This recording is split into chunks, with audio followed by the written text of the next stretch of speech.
Okay, before we can keep going on our assignment, and of course we're still on section 4.2.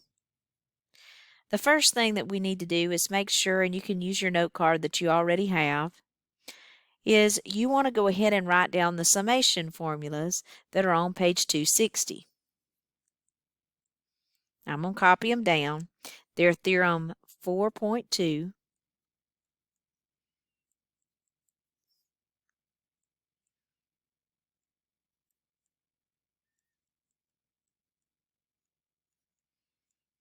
and I'm going to just copy each one of them down so that we can use them. So number 1, it's got the summation that I equals 1 goes to n. We don't know what n is. And then C is equal to Cn. So see, it takes the constant and multiplies it by n. And you kind of saw me do that when I did number 5 a while ago. We just didn't use this property. Number 2, this is what, if you have I equals 1 and you just have I to the first power, this is the summation formula you're going to use.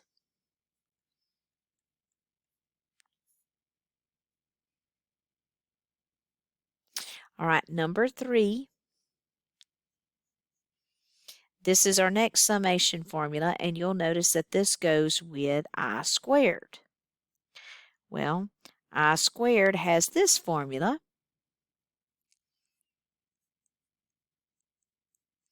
That we're going to write down.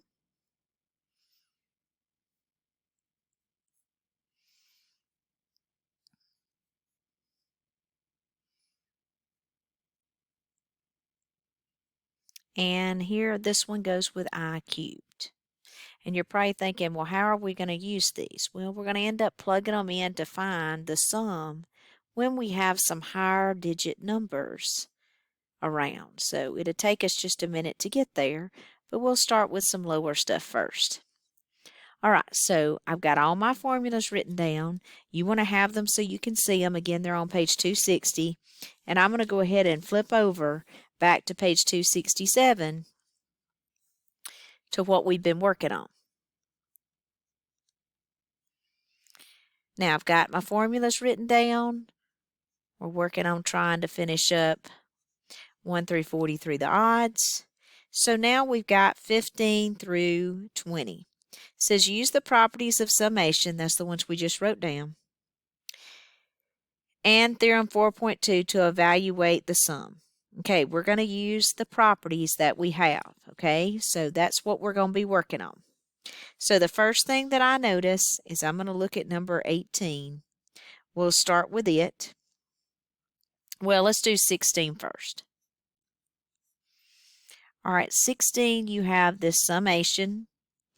And I starts at 1. Notice that's going to be important. And we're going up to 15. And then we have 2i minus 3. And what I have to do is I'm going to use my summation formula in order to find the answer. So I'm going to kind of break this apart. See, 2's being multiplied by I. Well, there's I right there. So we're going to go ahead and put 2 in the front.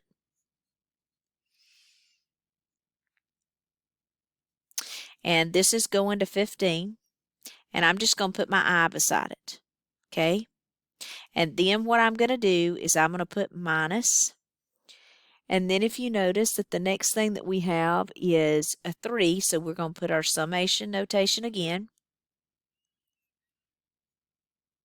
And I'm going to put our 3. Okay, now we have an I and a constant term. Those are the things that we have. So what I want to do is I want to plug in for both of those and find the answer. So the first thing that I'm going to do is plug in the formula so you see it, then we'll plug in the number. So it's going to be 2 times. Now, I look and find the formula for I. This is the formula for I. So I'm going to just write it down.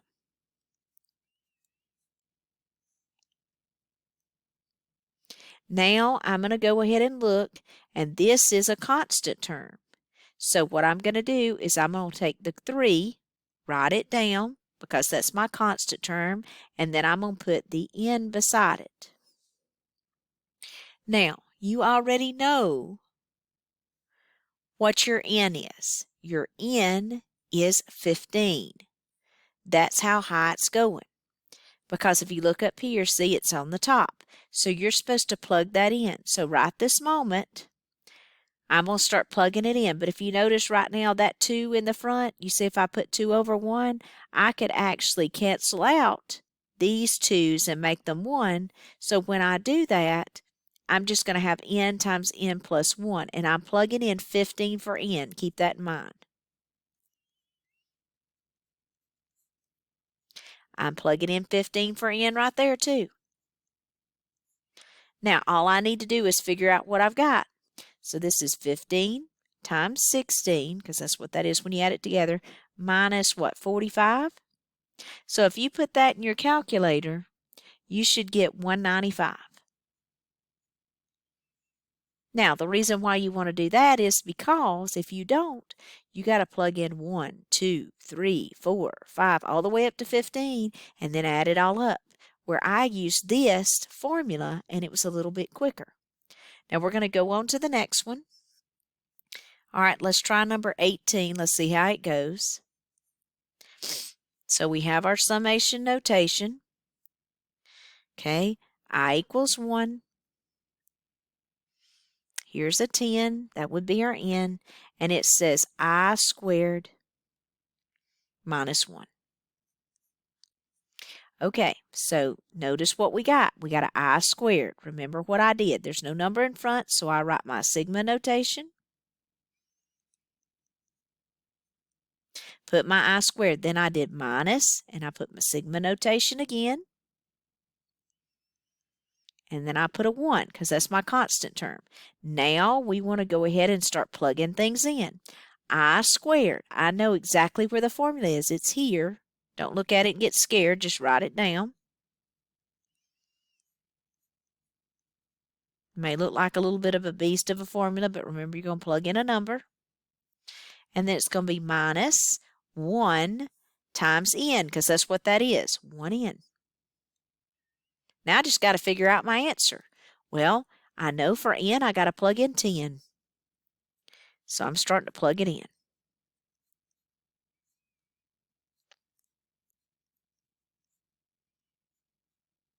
A lot of plugging in here.